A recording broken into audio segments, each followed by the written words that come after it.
સમાચારોની શરૂઆત કરતા પહેલા એક નજર આજના મુખ્ય સમાચારો ઉપર। વાપી હાઈવે પર અજાણ્યા કાર ચાલકે રાહદારીને ટક્કર મારતા તેનું કરુણ મોત। અકસ્માત બાદ લાશ 3 કલાક સુધી રઝળતી રહી। કપરાડાના અંતરિયાળ ગામોમાં ભર શિયાળામાં પીવાના પાણીની સમસ્યા સર્જાઈ। પાણી માટે 2 થી 3 કિલોમીટર સુધી ધક્કો ખાતી મહિલાઓ। વીઆઈ આયોજિત ઇન્ડસ્ટ્રીયલ એક્સપોની તૈયારીઓ અંતિમ ચરણમાં। મુખ્યમંત્રી વિજય રૂપાણીના હસ્તે થશે એક્સપોનું ઉદ્ઘાટન। ચોમાસામાં તૂટી ગયેલો કચ્છગામ જરી કોઝવે 19 ડિસેમ્બરે ખુલ્લું મૂકવાનો વાયદો પોકર નીવડ્યો। હવે 2017માં મુકાશે ખુલ્લો। હવે જે સમાચારો વિગતવાર। વાપી વૈશાલી ચોકડી મહાવીરનગરની સામે માર્ગ પર એક સેન્ટ્રો કારની અડફેટે 60 વર્ષીય ઈસમ આવી જતા ઘટના સ્થળે જ તેનું મોત નીપજ્યું હતું। મૃતકની લાશ 3 કલાક સુધી સર્વિસ રોડ ઉપર જ રઝળતી રહી હતી। વાપીમાં થોડા દિવસો પહેલા એક હિટ એન્ડ રનની ઘટના બની હતી, જેમાં 4 વ્યક્તિઓના મોત નીપજ્યા હતા। ત્યારે મંગળવારના રોજ વાપી નેશનલ હાઈવે નંબર 8ના સર્વિસ રોડ પર એક હિટ એન્ડ રનની ઘટના બની હતી, જેમાં એક સેન્ટ્રો કાર એક અજાણી વ્યક્તિને અકસ્માત કરી ભાગી ગઈ હતી। આ અકસ્માત થયેલા વ્યક્તિનું ઘટના સ્થળે જ મોત નીપજ્યું હતું। મહત્વની વાત તો એ છે કે એક રાજકારણીની ગાડી દ્વારા થયેલા હિટ એન્ડ રનની ઘટનામાં પોલીસ દ્વારા તરત જ કાર્યવાહી કરી દેવામાં આવી હતી, પરંતુ અહીં બનેલી હિટ એન્ડ રનની ઘટનામાં પોલીસ દ્વારા કાર્યવાહી મોડેથી કરવામાં આવી હતી અને અકસ્માત થયેલા વ્યક્તિની લાશ 3 કલાક સુધી હાઈવેના સર્વિસ રોડ પર રઝળતી રહી હતી। ત્યારે સવાલ એ થાય છે કે સામાન્ય વ્યક્તિની લાશની કોઈ વેલ્યુ નથી, જ્યારે રાજકારણીની ગાડી દ્વારા થયેલા અકસ્માતમાં પોલીસની કામગીરી તુરંત કેમ? આ કાર દ્વારા થયેલા અકસ્માતમાં વ્યક્તિનું ઘટના સ્થળે જ મોત નીપજ્યું હતું। મોતનો મલાજો સાચવવામાં વાપી પોલીસ સદંતર નિષ્ફળ નીવડી હતી। આ વ્યક્તિની લાશ ઘટના સ્થળે 2 કલાક રઝળી હતી। 2 કલાક સુધી રઝળેલી લાશ પર રાજકારણીઓ પણ રાજકારણ કરવા આવ્યા ન હતા, કારણ કે આ લાશ સામાન્ય માણસની હતી। અગાઉ વાપી વિસ્તારમાં થયેલી હિટ એન્ડ રનની ઘટનામાં ગાડી ભાજપના એક રાજકારણીની હોવાના કારણે પોલીસ દ્વારા તાત્કાલિક પગલાં લઈને ત્યાંથી લાશોને તથા ગાડીઓને રાતોરાત હટાવી દેવામાં આવી હતી, પરંતુ સામાન્ય માણસની સાથે બનેલી ઘટનાની ગંભીરતા નથી પોલીસ પાસે કે પછી નથી રાજકારણી પાસે, તો શું સામાન્ય માનવીની જિંદગીની કોઈ વેલ્યુ નથી?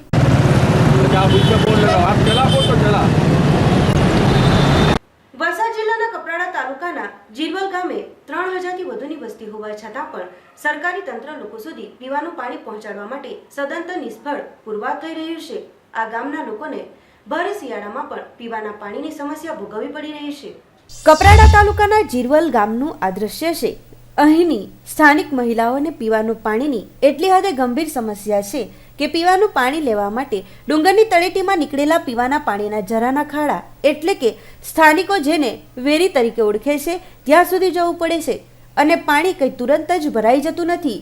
એક ગ્લાસ કે એક વાડકા વડે જેમ જેમ પાણી નાનકડા ખાડામાં જમા થાય તેમ તેમ પીવાનું પાણી ભરવાની ફરજ પડે છે અને અહીં એક મહિલા નહીં અનેક મહિલાઓ પીવાનું પાણી મેળવવા માટે કતારોમાં ઊભા રહેવાની તેમને ફરજ પડે છે। ડુંગરની તળેટીથી પીવાનું પાણી ભરીને છેક ઘર સુધી આવતા જ તેઓને અડધો કલાક નીકળી જાય છે। વલસાડ જિલ્લા કલેક્ટર દ્વારા જો જીરવલ ગામના સ્થાનિકોની પીવાના પાણીની સમસ્યા નિવારવા માંગે તો તેના માટે દરેક ફળીએ દીઠ એક ટાંકી મૂકી ટેન્કર દ્વારા અહીં પીવાનું પાણી પહોંચાડી શકવા સમર્થ છે, પરંતુ અહીં સ્થાનિક મહિલાઓની વેદના સાંભળવા માટે સમય સુદ્ધા કોઈને અધિકારી પાસે નથી તેવું લાગી રહ્યું છે। સ્થાનિક મહિલાઓએ જણાવ્યું કે શિયાળામાં તો કૂવામાં કેટલાક દિવસો સુધી પીવાનું પાણી રહે છે, પરંતુ જેવી હોળીનો તહેવાર વીતે કે કૂવાનું પાણી સુકાઈ જતા તેઓને માત્ર અને માત્ર ડુંગરની તળેટીમાં પથ્થરમાંથી નીકળતા પીવાના પાણી ઉપર જ નિર્ભર રહેવાની ફરજ પડે છે। સમગ્ર બાબતે તેમના દ્વારા જિલ્લા કલેક્ટરને મૌખિક અને લેખિત રજૂઆત કરવામાં આવી છે, પરંતુ આજ દિન સુધી તે બાબતે માત્ર અને માત્ર વાયદાઓ જ થતા રહ્યા છે અને મહિલાઓની હાલત વધુને વધુ દયનીય બની રહી છે। ત્યારે શું જિલ્લા કલેક્ટર રેમ્યા મોહન આ બાબતે અંગત રસ લઈને કોઈક સકારાત્મક કાર્યવાહી કરશે ખરા, જેવા અનેક પ્રશ્નો સ્થાનિકોમાં ઉઠી રહ્યા છે। પાણીની અમને બહુ જ પાણી પીવાનું પણ નહીં મળે। શિયાળા પૂરતો તો મળે પણ ઉનાળા આવતા પહેલાં પાણી નહીં મળે। 2-3 કિલોમીટર દૂર લેવા જવું પડે। બહુ તકલીફ છે। હોળી પછી તો વારના બાજી જાય 2-3 મીટર થાય। બોર તો નહીં કરે પણ ઓછું પાણી નીકળે। સરપંચ સાહેબને આ કુવા બાંધી આપેલા ને આ તો ટેન્કર આવે ને વેચેથી ભરે પાણી। આ લોકો તો જેને ઘરે બનાવેલું ને તો અમે તો ત્યાં જ જાય. વાપી ઇન્ડસ્ટ્રીઝ એસોસિએશન દ્વારા વાપી ખાતે વાઇબ્રન્ટ વીઆઈએ એક્સપોનું આયોજન કરવામાં આવ્યું છે, જેના ઉદ્ઘાટન માટે ગુજરાતના મુખ્યમંત્રી આવનારા છે. ત્યારે ઉદ્ઘાટન માટેની તૈયારીઓને અપાઈ રહ્યું છે આકરી ઓપ. વાપી ઇન્ડસ્ટ્રીઝ એસોસિએશન દ્વારા દર 2 વર્ષે વાપી ખાતે એક ઇન્ડસ્ટ્રીયલ એક્સપોનું આયોજન કરવામાં આવે છે. છેલ્લે 2014માં આ પ્રકારનું આયોજન કરાયું હતું. આ વર્ષે પણ વાપીમાં વાઇબ્રન્ટ વીઆઈએ એક્સપોના નામે આયોજન કરવામાં આવ્યું છે. આ કાર્યક્રમના ઉદ્ઘાટનમાં ગુજરાતના મુખ્યમંત્રી વિજયભાઈ રૂપાણીની સાથે ઉપમુખ્યમંત્રી નીતિન પટેલ અને વલસાડ જિલ્લા પ્રભારી મંત્રી ગણપતભાઈ વસાવા આવનાર છે. ત્યારે આ કાર્યક્રમ માટેની તૈયારીઓ સમગ્રપણે પૂર્ણ કરી દેવામાં આવી છે. આ કાર્યક્રમ સંદર્ભે વીઆઈએ દ્વારા હાલમાં વાપીને ક્રિટિકલની યાદીમાંથી બહાર કાઢવામાં આવ્યું છે. તે અંગે સીએમનું સન્માન પણ કરવામાં આવશે. આ કાર્યક્રમમાં મુખ્યમંત્રીની સિક્યુરિટી માટે પોલીસ તંત્ર પણ શાબ્દુ બન્યું છે. આ કાર્યક્રમમાં સિક્યુરિટીમાં 3 ડીવાયએસપી, 10 પીઆઈ, 28 પીએસઆઈ સહિત 500 જેટલા પોલીસ કોન્સ્ટેબલ સાથે હોમગાર્ડના જવાનોને તૈનાત કરી દેવામાં આવ્યા છે. પોલીસ તંત્ર પણ આ બાબતે કોઈપણ પ્રકારની ડીલ કરવા માંગતી નથી.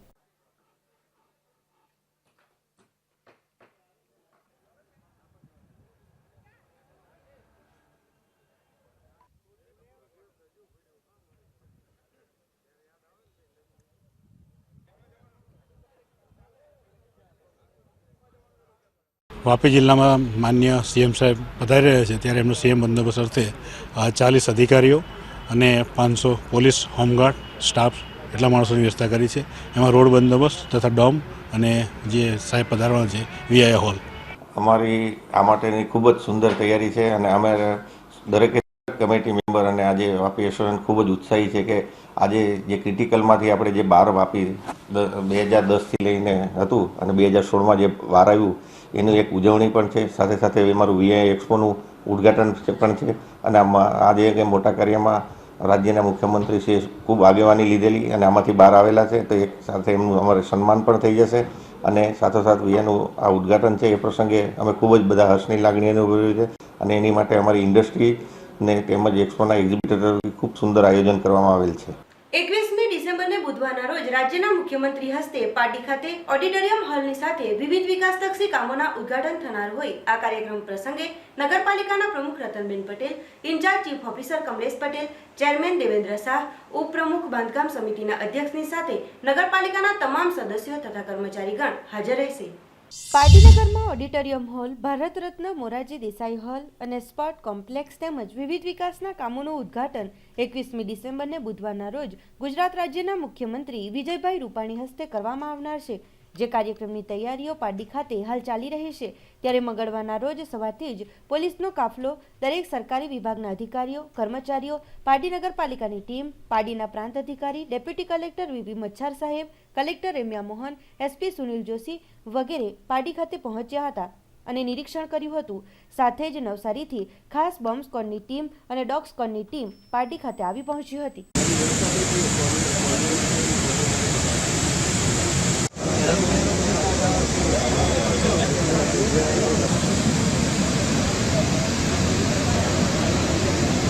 इसमें से कितने लोग ये टैबलेट खाते हैं रोज अपना डायबिटीज की? हमारा पानी वानी पी के आराम से वहाँ पे खड़े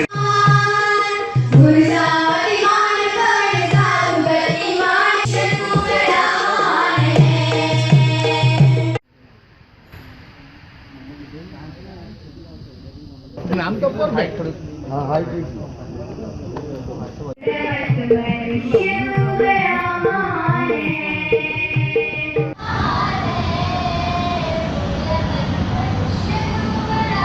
સીએમ સાહેબનો કાર્યક્રમ છે. અંતર્ગત જણાવવાનું કે સીએમ સાહેબ આવતીકાલે કચ્છથી આવવાના છે, કચ્છથી એરક્રાફ્ટમાં આવવાના છે અને દમણ લેન્ડ થવાનું છે એમનું.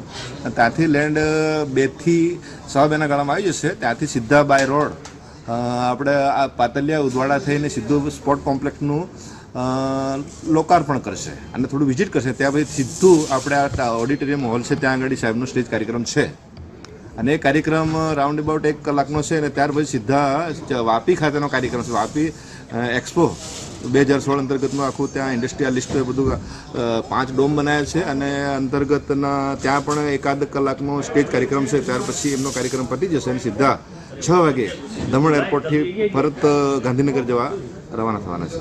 જિલ્લાના પારડી ખાતે મહેરબાન શ્રી સીએમ સાહેબના કાર્યક્રમના અનુસંધાને નવસારી બીડીએસ સ્ક્વોડની નિમણૂક થયેલ હોય, જેથી અમે એન્ટી સપોર્ટિંગ ચેકિંગ કામગીરી અત્રે ઓડિટોરિયમ હોલ ખાતે ખંતથી કરેલ છે. સાથે અમારી પાસે જે બોમ્બને લગતા જે સાધનો છે અને જે NLJD છે, પછી ટ્રાઇમર છે, પછી પ્રોડર છે, SSMD છે, તેમજ એમોએટ તેમજ ડોક સાથે અમે એન્ટી સપોર્ટિંગ ચેકિંગ સફળતાપૂર્વક કામગીરી કરી રહ્યા છીએ. બપોરે 2 કલાકે ગુજરાત રાજ્યના મુખ્યપ્રધાન શ્રી રૂપાણી સાહેબ કિલ્લા પાડીની અંદર પધારી રહ્યા છે, જેની અંદર મોરારજી દેસાઈ ભારત રત્ન ઓડિટોરિયમ હોલ તેમજ સ્વામી વિવેકાનંદન સ્પોર્ટ્સ સંકુલ અને વિવિધ કામોના ખાતમુહૂર્ત અને લોકાર્પણના કાર્યક્રમમાં પધારી રહ્યા છે. તો આપસી નગરજનો અને નગરના આજુબાજુના તમામ નગરજનોને મારી અપીલ છે કે મોટી સંખ્યામાં આવીને અમારા કાર્યક્રમની શોભા વધારશે. પારડી નગરની અંદર પ્રથમવાર સીએમ સાહેબ વિવિધ પ્રકલ્પો અને અમારું ઓડિટોરિયમ અને સ્પોર્ટ્સ કોમ્પ્લેક્સનું ઓપનિંગ કરવા માટે પારડી નગરમાં પધારી રહ્યા છે. અંદાજિત લગભગ 12 કરોડના ખર્ચે આ વિવિધ પ્રકલ્પોનું ખાતમુહૂર્ત અને લોકાર્પણ થઈ રહ્યું છે. પારડી નગરના લોકો આ સીએમ સાહેબના આગમનની ખૂબ જ આતુરતાથી રાહ જોઈ રહ્યા છે અને ગામમાં પણ ઉત્સાહ છે, નગરસેવકોમાં પણ ઉત્સાહ છે અને આપના માધ્યમથી પારડીના નગરજનો તેમજ આજુબાજુના વિસ્તારના લોકોને હું હાર્દિક અપીલ કરું છું કે બપોરે 2 વાગે અહીં સ્પોર્ટ્સ કોમ્પ્લેક્સ પર અને ઓડિટોરિયમ પર આપ પધારો અને અમારા ઉત્સાહને વધારો. દમણજરી કોઝવેની કામગીરી 20 દિવસમાં પૂર્ણ થશેની તંત્રની આપેલ હૈયાદર પર પોકળ સાબિત થઈ રહી હોવાનું લોકો જણાવી રહ્યા છે. 20 દિવસ થવા છતાં પણ કોઝવેને હજુ સુધી ખુલ્લું મુકાયો નથી. દમણજરી કોઝવે વરસાદી ઋતુમાં ધોવાઈ જતા લોકોને ભારે મુશ્કેલીઓ વેઠવી પડી હતી. જે લોકો આ કોઝવે પરથી દરરોજ નોકરી ધંધાર્થે ગુજરાત તરફ જતા આવતા હોય તેઓને ફરીને જવાની નોબત આવી હતી, જે અંગે તંત્રને જાણ કરાતા જે તે સમયે તંત્ર દ્વારા કામગીરી હાથ ધરવામાં આવી હતી. પરંતુ આ કામગીરી એટલી મંદગતિએ ચાલી રહી હતી કે વરસાદી ઋતુ તો ગઈ, હવે શિયાળો ચાલી રહ્યો છે. બીજી બાજુ મંદગતિએ ચાલતી કામગીરી પર ગામ લોકો દ્વારા અનેક પ્રશ્નાર્થો ઉઠાવાતા તંત્ર દ્વારા જણાવાયું હતું કે હવે આ કામને 20 દિવસની અંદર પૂરું કરી કોઝવેને ચાલુ કરી દેવામાં આવશે. પરંતુ 20 દિવસ કરતાં વધુ દિવસો વીતી ગયા હોવા છતાં કોઝવે પર હાલે પણ કામ ચાલી રહ્યું છે, જેમાં સિમેન્ટ કોન્ક્રીટ કરાતા તેમાં પાણી નાખવામાં આવ્યું છે કે જેથી વધુ મજબૂતાઈ પકડે. પરંતુ આ પાણી સુકાતા પણ વાર લાગશે તેવું લાગી રહ્યું હોય લોકોને મુસીબત વેઠવાની નોબત આવી રહી છે.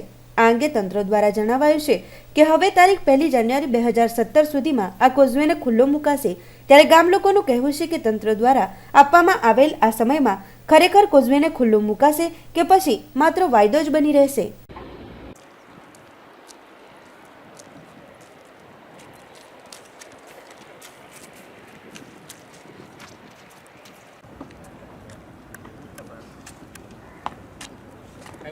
काम करो वाला भाई आने में तकलीफ हो जाने क्या है. अभी साइकिल चालू देते हैं वो लोग, साइकिल चालू किया है 1 तारीख से बोलते हैं वो लोग सब बाइक भी चालू करें. ये कितना टाइम हो चुके हैं खराब? अभी हो गया, अभी दिवाली से, हाँ दिवाली के बाद. વલસાડના પારડી સાંડપોર વિસ્તારમાં ચાલતી સનરાઈઝ ઇંગ્લિશ સ્કૂલ છેલ્લા 10 વર્ષથી શાળા બહાર CBSE પેટર્નનું બોર્ડ લગાવી વાલીઓ અને વિદ્યાર્થીઓને આકર્ષી રોકડ કરી રહ્યું હોવાનું પ્રકાશમાં આવ્યું છે. ત્યારે શાળાએ કયા બોર્ડમાં રજીસ્ટ્રેશન કરાવ્યું છે એ પણ હવે તપાસનો વિષય બની ગયો છે. વલસાડ શહેરના પારડી સાંડપોર વિસ્તારના સેઠિયા નગર વિસ્તારમાં આવેલ સનરાઈઝ ઇંગ્લિશ સ્કૂલમાં ધોરણ 8 સુધીનો અભ્યાસ કરાવવામાં આવે છે. ત્યારે શાળાને માન્યતા કઈ રીતે મળી છે એ એક પ્રશ્ન છે, કારણ કે શાળા સંચાલકોના જણાવ્યા પ્રમાણે તેમને ગુજરાત બોર્ડની માન્યતા પ્રાપ્ત કરેલ છે, જ્યારે વલસાડ શિક્ષણ વિભાગના રેકોર્ડમાં શાળાની અન્ય બોર્ડમાં માન્યતા હોવાનું બહાર આવ્યું છે. ત્યારે હાલ શાળાએ જો ગુજરાત બોર્ડની માન્યતા મેળવી હોય તો CBSE બોર્ડનો ઉલ્લેખ શાળાના કોઈપણ સાઇન બોર્ડ પર શાળા ન કરી શકતી હોવા છતાં શાળા દ્વારા CBSE પેટર્ન લખેલ છેતરામણું બોર્ડ બનાવવામાં આવ્યું છે. વધુમાં શાળા શરૂ કરવા માટે જરૂરી સુવિધાઓમાં શાળા પાસે પોતાનું પાર્કિંગ અને મેદાન હોવું ફરજિયાત છે, પરંતુ અહીં એક ગાળાવાળા મકાનમાં શરૂ કરવામાં આવેલ શાળા પાસે પોતાનું કોઈ પણ મેદાન નથી અને પાર્કિંગની પણ સુવિધાઓ નથી. વલસાડ જિલ્લા શિક્ષણ વિભાગના જણાવ્યા પ્રમાણે આ પ્રકારે કોઈપણ શાળા CBSE બોર્ડના નામનો ઉપયોગ પણ માન્યતા વગર કરી શકતી નથી, પરંતુ શાળા દ્વારા તમામ નિયમોને નેવે મૂકવામાં આવ્યા છે. શાળામાં ગુજરાત બોર્ડ સાથે બીજા પાઠ્યપુસ્તકોનો પણ શિક્ષણમાં ઉપયોગ કરવામાં આવી રહ્યો છે. ત્યારે શાળા દ્વારા CBSE બોર્ડનો ભ્રામક પ્રચાર કરી વાલીઓ અને વિદ્યાર્થીઓને શાળામાં પ્રવેશ મેળવવા માટેનો કારસો ઘડવામાં આવ્યો હોય એમ પ્રતીત થઈ રહ્યું છે. હાલ વલસાડ જિલ્લામાં દર વર્ષે 2 નવી શાળાઓ શરૂ થાય છે, પરંતુ શાળાઓ શરૂ કરવા માટેના નિયમોની 80 કે 83 શાળા સંચાલકો કરી રહ્યા હોવાનું પ્રકાશમાં આવ્યું છે. શાળા પાસે CBSE બોર્ડની માન્યતા ન હોય તો તે શાળા ક્યાંય પણ CBSEનો ઉપયોગ ન કરી શકે. જો બીજા બોર્ડના પાઠ્યપુસ્તકોનો અભ્યાસ થતો હોય તો સામે વલસાડ શિક્ષણ વિભાગે કાયદેસરની કાર્યવાહી કરવાની બાંહેધરી આપી છે. ત્યારે જોવાનું એ રહ્યું કે શું ખરેખર કાર્યવાહી થશે. જે પ્રમાણે પેપરમાં છપાયું છે એવી કોઈ હકીકત, એવી કોઈ વાત નથી સ્કૂલની અંદર. ફક્ત અમે CBSE પેટર્નની બુકો ચલાવીએ છીએ, કોઈ CBSE બોર્ડ નથી ચલાવતા અમે. અને એની અંદર જે ગવર્મેન્ટની બુક્સો અને અમારી બુક્સોનો સિલેબસ સેમ છે, એટલે કે એમના ચેપ્ટર સેમ છે, પણ એની અંદર ડિટેલમાં આપ્યું છે અને બાળકો વ્યવસ્થિત રીતે સમજી શકે અને વધારે અભ્યાસમાં એ લોકોને સુવિધા રહે એટલા માટે અમે આ બુકો ચલાવી છે. અને અમને જે શિક્ષણ અધિકારી તરફથી આદેશ મળ્યો છે કે તમે આ બુક્સો નહીં ચલાવી શકો, પેટર્ન નહીં ચલાવી શકો, તો અમે એના સલાહ સૂચન મુજબ આગળ અમે ચલાવીશું. અધિકારીએ જે અમને CBSE પેટર્ન કાઢવા માટે કીધું છે અને અમે એમ કીધું છે કે અમે કઢાવી નાખશું, તમે કાઢી નાખો, એટલે અમે એમને કીધું છે, એમના સૂચના મુજબ અમે કાર્ય કરીશું. CBSE જે ચલાવતી હોય એનો કોર્સ તો એની તપાસો ચાલુ છે અને કોઈ ગેરરીતિ માલુમ પડશે તો જે ઉપરથી સૂચના મળશે એ રીતે અમે એના સામે કાર્યવાહી કરીશું. સમાચારોમાં સમય છે એક નાનકડા વિરામનો.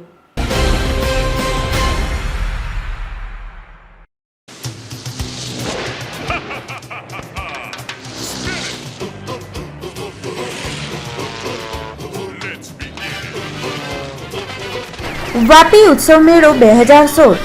અમારે ત્યાં કોલકાતા બંગાળી સાડી, રાજસ્થાની મોજડી, કાર્પેટ, બાળકો માટે અવનવા રમકડાઓ, ચાઇના રમકડા, ઘડિયાળ, ચશ્મા, બેલટ, ફેન્સી જ્વેલરી, ફેન્સી કપડાં, રાજસ્થાની અથાણા, ઘર વપરાશની દરેક ચીજવસ્તુઓ સાથે ખાણીપીણી અને બાળકો માટે ઘણા બધા રાઇડ્સ ઇત્યાદિ મળશે. તો ઉત્સવ મેળાનો આનંદ ઉઠાવવા માટે પહોંચો વાપી ઉત્સવ મેળો 2016માં.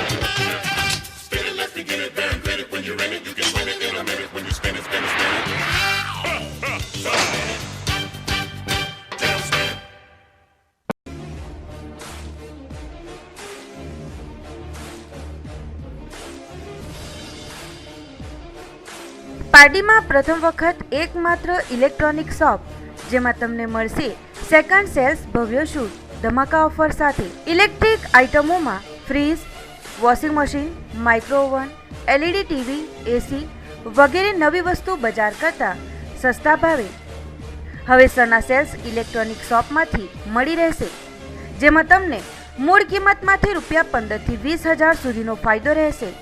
તો રાહ કોની જોવો છો? આજે જ સના સેલ્સ ઇલેક્ટ્રોનિક શોપની મુલાકાત લો અને વિવિધ મોડલમાં સેમસંગ, વર્લપૂલ, LG, સોની વગેરે અનેક મોડલો ઓફર સાથે ઉપલબ્ધ રહેશે અને ગ્રાહકોને વલસાડ વાપી સુધી હવે લંબાવવું ન પડશે. સસ્તા અને કિફાયત ભાવે સેકન્ડ સેલ્સ માત્ર ને માત્ર પાર્ટીસના ઇલેક્ટ્રોનિક દુકાનમાં મળી રહેશે. 8 થી 10,000નું બેનિફિટ રહેશે તેમજ LED 40 ઇંચમાં 12 થી 15,000ની છૂટ રહેશે.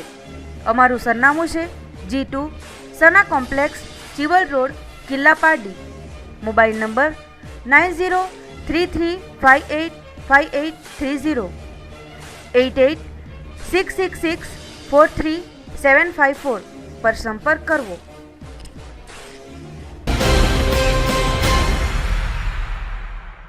વિરામ બાદ આપનું સ્વાગત છે. વાપી ગુંજન વિસ્તારમાં સ્થિત એવેન્યુ પાર્ક બંગલા નંબર A12માં વરસાદી ઋતુમાં પાણી ઘૂસી જતા હોય આ બંગલાને નવી ટેકનોલોજી લિફ્ટિંગ પદ્ધતિથી 4 ફૂટ ઊંચા કરાશે. હાલની આધુનિકતાના જમાનામાં દરેક ક્ષેત્રોમાં અદ્યતન નવી ટેકનોલોજીનો ઉપયોગ થાય છે. તેવી જ રીતે હવે નવી ટેકનોલોજીથી કોઈપણ તોડફોડ કર્યા વિના મકાનને ઊંચું કરવામાં આવે છે. ત્યારે વાપી ગુંજન વિસ્તારમાં સ્થિત એવન્યુ પાર્ક બંગલા નંબર A12માં વરસાદી ઋતુમાં પાણી ભરાવાને કારણે ઘરના પરિજનોને ભારે મુશ્કેલી વેઠવી પડે છે. સાથે જ માર્ગની લેવલે ઘર થઈ ગયું હોય, વરસાદી પાણી સીધું જ ઘરમાં ઘૂસી જતું હોય છે. તો તેના માટે હવે મકાનને તોડી અન્ય નવા મકાનને બનાવવાની જરૂર નથી, કારણ કે નવી ટેકનોલોજીના ઉપયોગથી ઘરને ઊંચું કરી શકાય છે. તો આ પદ્ધતિનું નામ છે લિફ્ટિંગ પદ્ધતિ. આ પદ્ધતિ વડે વાપી ગુંજન વિસ્તારમાં સ્થિત એવન્યુ પાર્ક બંગલા નંબર 12માં રહેતા કેતન પટેલ અને ગણેશભાઈ બંગલાને ઊંચું કરવાનું વિચારી તેમણે આ કામ ગુરુદેવ કન્સ્ટ્રક્શનના માલિક મુકેશભાઈનો સંપર્ક કરતા તેમણે આ કામ લીધું છે.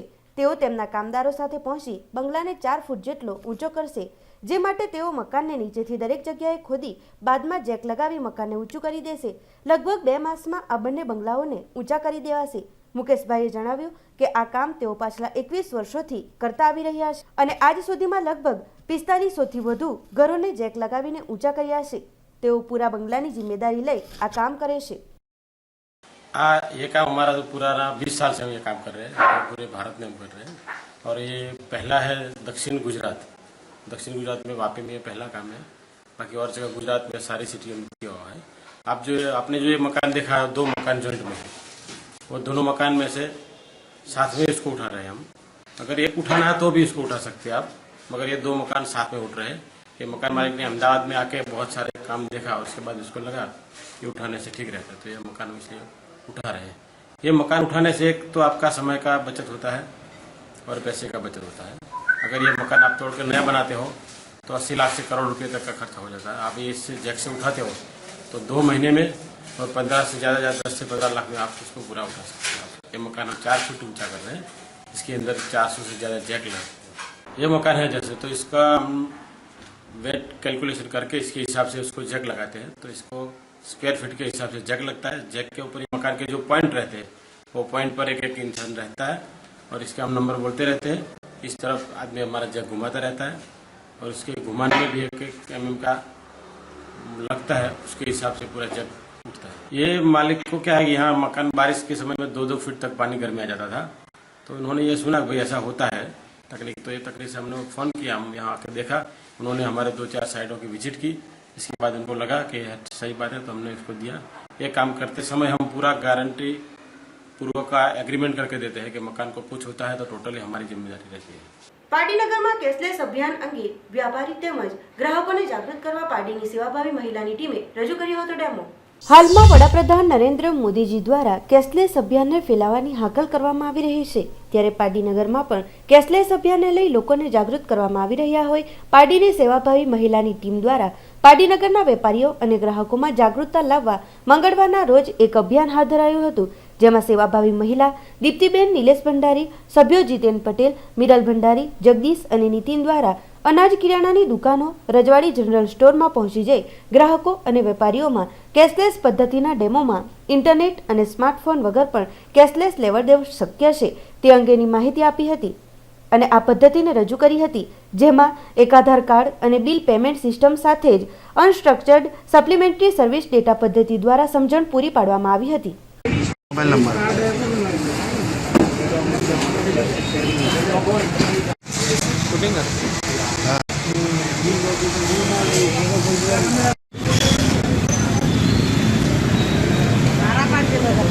આ અમારું પારડી ગામ કદાચ આપણા માનનીય મુખ્યમંત્રીના સાથે છે જ અને આ પદ્ધતિ ચાલશે એવી હું આશા રાખું છું. આપણે જોઈએ છે કે ઇન્ટરનેટ અને એન્ડ્રોઈડ ફોન સાથે જ આ પદ્ધતિ ચાલે છે, પણ એવી પદ્ધતિ પણ છે જે વિધાઉટ ઇન્ટરનેટ કે આપણું સર્વર ખોટકાઈ નહીં જાય વગેરે, એવી 2 છે. એક છે આધાર એનેબલ પેમેન્ટ સિસ્ટમ AEPS. એમાં ખાલી ગ્રાહક પાસે આધાર કાર્ડ હોવો જોઈએ, આધાર કાર્ડ નંબર હોવો જોઈએ. અને મને ગઈકાલે જાણવામાં મળ્યું છે કે આપણા ભારત દેશમાં 108 કરોડ પબ્લિક લોકોએ આધાર કાર્ડ કઢાવ્યો છે. તો કેમ નહીં આ આધાર કાર્ડ દ્વારા આપણી કેશલેસ યોજના અપનાવીએ. AEPS સિસ્ટમમાં શું રહેવાનું છે કે સરકાર આપણે દરેક વેપારી મંડળોને AEPS મશીન કરીને આપશે, આપણે જે ઇલેક્ટ્રોનિક ડેટા કાર્ડ જેવું મશીન હશે, જેમાં બાયોમેટ્રિક આપણો ફિંગર સ્કેન કરીને આપણે ગ્રાહક તેનું પેમેન્ટ ચૂકવણી કરી શકશે. આપણે તે મશીનમાં ફક્ત આધાર કાર્ડ નંબર નાખવાનો છે. આધાર કાર્ડ નંબર સાથે ગ્રાહકના જેટલા પણ બેંક એકાઉન્ટ હશે તે આપણને ડિસ્પ્લે પર બતાવશે. હવે ગ્રાહક તેનું પેમેન્ટ કયા ખાતામાંથી ચૂકવણી કરવા માંગે છે તે ખાલી એને સિલેક્ટ કરવાનું રહેશે. ધારો કે એણે ગ્રાહકે આધાર કાર્ડ નંબર ડાયલ કર્યો, પછી તેણે કોઈ પણ એક ખાતું સિલેક્ટ કર્યું, અમાઉન્ટ નાખી. હવે લાસ્ટ પાસવર્ડ તરીકે શું રહેશે તો આધાર કાર્ડ સાથે જેણે એનો રાઈટ થંબ કે લેફ્ટ થંબ જે પણ એનો ફિંગરપ્રિન્ટ સ્કેન કરાવ્યો હશે તે પાસવર્ડ તરીકે માન્ય રાખવામાં આવશે. આજે નોટબંધી પછીનું જે વાતાવરણ હતું જેમાં કેશની બહુ જ તકલીફ રહેતી હતી, એમાં એક એટીએમ કાર્ડથી ડેબિટ કાર્ડથી બધા ટ્રાન્ઝેક્શન કરતા થઈ ગયા.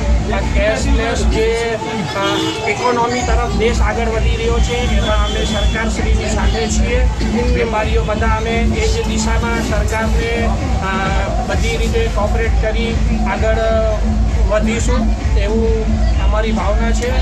જે સ્વાઇપ મશીન જે અમે વર્ષોથી વાપરતા જ આવ્યા છીએ એ બી અમે વાપરીએ છીએ. કેશલેસ ઇકોનોમી તરફનો જે પગલો છે એમાં બી ઘણી ક્રાંતિ આવી ગઈ છે. પહેલાંથી હમણાં અમારો આનો પૂરો બિઝનેસ છે એના ઉપર જ ડાયવર્ટ થઈ ગયો. આ તે સ્લીપ ભરો તે બધામાંથી બી બહુ છુટકારો મળી ગયો છે. ડાયરેક્ટ બેંકમાં જમા થઈ જાય છે. કેશલેસ ઇકોનોમી તરફનો આ જે છે અમને બહુ સારું એવું લાગે. નમણી જાપાના જાગૃત આપણા કાર્યકર પારડી ગામના જાગૃત નાગરિક દીપ્તિબેન જે અહીંયા અમારી દુકાને બીજી જે સરકારશ્રી તરફથી બહાર પાડવામાં આવેલી સ્કીમો જેની અમને જાણકારી આપી. એક આધાર અનેબલ પેમેન્ટ સિસ્ટમ છે, બીજી યુએસએસડી ઉપર છે જેમાં કોઈ જાતનું ઇન્ટરનેટ કનેક્શન વગર પણ કે સ્માર્ટફોન વગર પણ આ પદ્ધતિથી કેશલેસ વ્યવહાર કરી શકાય છે. કારણ કે આગળ પણ આ રીતે કેશલેસની પદ્ધતિઓથી અમે આ રીતે પેમેન્ટ કરીએ છીએ. કારણ કે હું દમણમાં જોબ કરું છું, ત્યાં પણ અમે પેટ્રોલ માટે ભરવા માટે કેશનો પ્રોબ્લેમ હતો.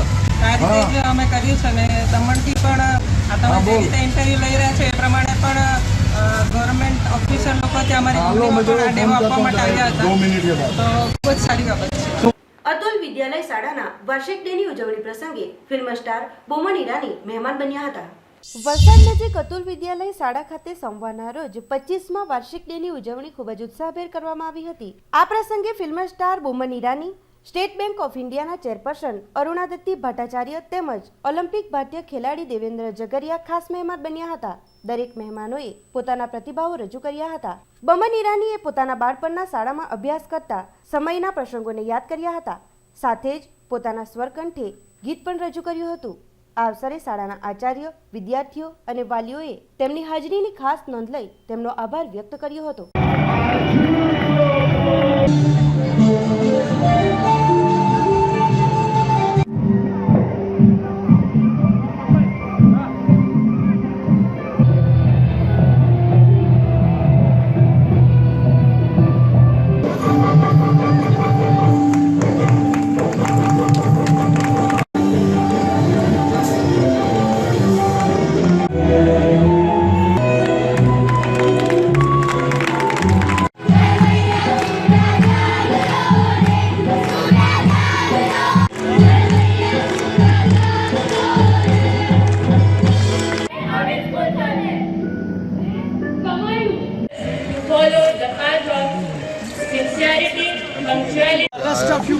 और मैंने अतुल विद्यालय में जो देखा, जो डिसिप्लिन है, जो प्रोग्रेस है, और इतने सारे बच्चों ने अपनी खुद की कहानी और उपन्यास लिखी है. छोटे छोटे बच्चों ने यहाँ पे नया बुक क्लब खोला है. मैं ताज्जुब हो गया कि इस उम्र में एक टैलेंट जो बच्चों में होनी चाहिए, writing should be basic talent, और इन्होंने इनकरेज करके बच्चों को ये क्लब खोल के दिया. मैं बिलीव नहीं कर सकता हूँ कि इन लोगों ने ये सब किताबें पब्लिश की है अपनी तरफ से. ये घर जाके मैं अपने फैमिली को बता सकता हूँ. नॉर्मली हम इवेंट में जाते, स्कूल में घर जाते, खाना खा तो उसमें कुछ बहुत कमाल की चीज़ है, और आज मैंने वो आज महसूस किया है. Thank you very much to विद्यालय and everybody for inviting me. Dadra Nagar Haveli શિક્ષણ વિભાગ દ્વારા રખોલી શાળા મેદાન પર 50મા ઇન્ટર સ્કૂલ રમોત્સવનો કરાયો પ્રારંભ. દાદરાનગર હવેલી શિક્ષણ વિભાગ દ્વારા મંગળવારના રોજ government higher secondary school Rakholi ખાતે 50મા inter school zone level sports 2016-17નો પ્રારંભ કરવામાં આવ્યો હતો, જેમાં શિક્ષણ વિભાગના ડાયરેક્ટર સેજુપી કુરુવિલાના હસ્તે મસાલ સળગાવીને રમતોત્સવનો પ્રારંભ કરવામાં આવ્યો હતો. આ અવસરે બાળકોને પ્રોત્સાહિત કરતા જણાવ્યું હતું કે રમતમાં કોઈએ તો હારવું જીતવું હોય છે, પરંતુ દરેક બાળકે પૂરા ઉત્સાહ સાથે ભાગ લેવું જરૂરી છે, જેનાથી બાળકની અંદર રહેલ આંતરિક શક્તિ બહાર આવે છે. આ ઇન્ટર સ્કૂલ સ્પર્ધાને 4 ઝોનમાં વહેંચવામાં આવ્યા છે, જેમાં એક ઝોનમાં 8 શાળાના બાળકો હશે. આ સ્પર્ધામાં 4000થી વધુ બાળકો ભાગ લેશે. સ્પર્ધામાં સરકારી શાળાના બાળકોની સાથે ખાનગી શાળાના બાળકો પણ ભાગ લેશે. એથ્લેટિક્સ અને વોલીબોલ, ખોખો, કબડ્ડી જેવી રમતો પણ રાખવામાં આવી છે. આ રમતોત્સવ 24મી ડિસેમ્બર સુધી ચાલશે. વિજેતા થયેલા બાળકોને યુટી લેવલ હરીફાઈમાં મોકલવામાં આવશે, જે જાન્યુઆરીના પ્રથમ વીકમાં યોજાશે. આ અવસરે શિક્ષણ વિભાગના ડાયરેક્ટર સેજુપી કુરુવિલા, સહાયક શિક્ષણ અધિકારી પારિતોષભાઈ શુક્લા, ગૌરાંગ વોરા, રખોલી ગામના સરપંચ સહિત દરેક શાળાના શિક્ષકો અને વિદ્યાર્થીઓ ઉપસ્થિત રહ્યા હતા.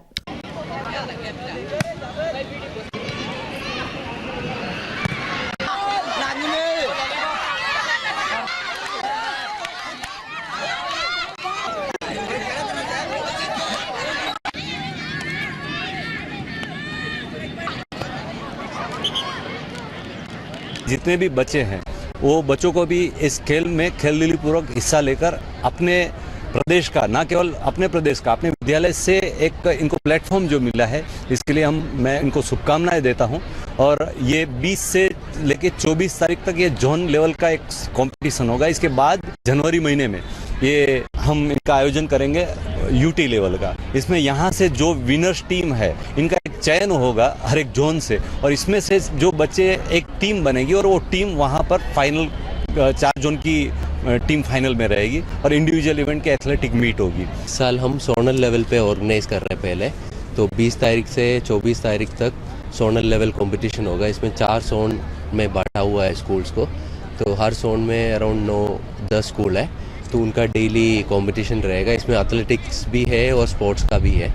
तो ये जोनल लेवल कंपटीशन के बाद इसका विजेता को फिर यूटी लेवल कंपटीशन होगा, वो जनवरी शुरू में होगा. इसमें एथलेटिक्स में 100 मीटर, 200 मीटर, 400 मीटर, 800 मीटर, उसके बाद लॉन्ग जंप है, हाई जंप, जावलिन, डिस्कस, तो basic field and track events है. तो उसका अलावा स्पोर्ट्स में कबड्डी है, खो-खो है, वॉलीबॉल है, तो बेसिक स्पोर्ट्स और पूरा ट्रैक एंड फील्ड इवेंट्स का कंपटीशन होगा. નાની દમણ દલવાડા સ્થિત પ્રાથમિક શાળા ખાતે મુક્તિ દિનની ઉત્સાહભેર કરાઈ હતી ઉજવણી. નાની દમણ દલવાડા સ્થિત સરકારી પ્રાથમિક શાળા ખાતે 19મી ડિસેમ્બરને દમણ મુક્તિ દિનની ઉજવણી શાળાના વિદ્યાર્થીઓ દ્વારા ખૂબ જ ઉત્સાહભેર કરવામાં આવી હતી.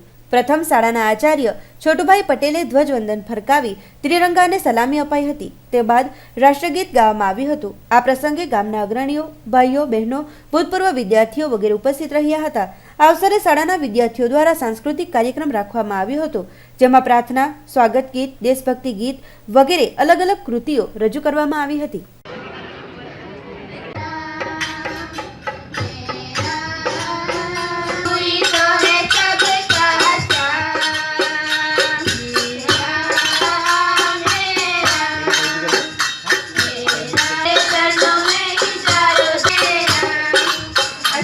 સેલવાસના ઇન્ડોર સ્ટેડિયમ ખાતે 2 દિવસીય ઓપન કેરમ અને ચેસ સ્પર્ધાનો કરાયો પ્રારંભ.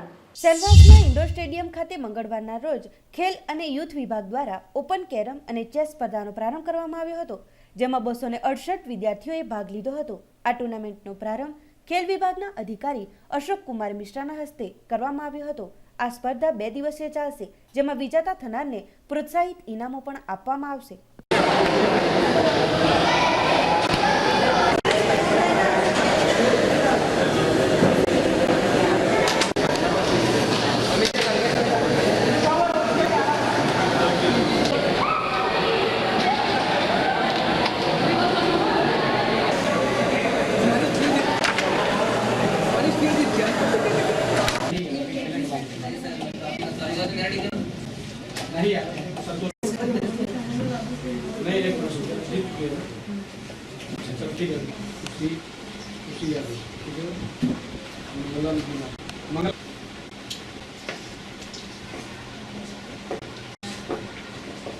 સમાચારોના અંતમાં એક આજના મુખ્ય સમાચારો ઉપર. વાપી હાઈવે પર અજાણ્યા કાર ચાલકે રાહદારીને ટક્કર મારતા તેનું કરુણ મોત. અકસ્માત બાદ લાશ 3 કલાક સુધી રઝળતી રહી. કપરાડાના અંતરિયાળ ગામોમાં ભર શિયાળામાં પીવાના પાણીની સમસ્યા સર્જાઈ. પાણી માટે 2 થી 3 કિલોમીટર સુધી ધક્કો ખાતી મહિલાઓ.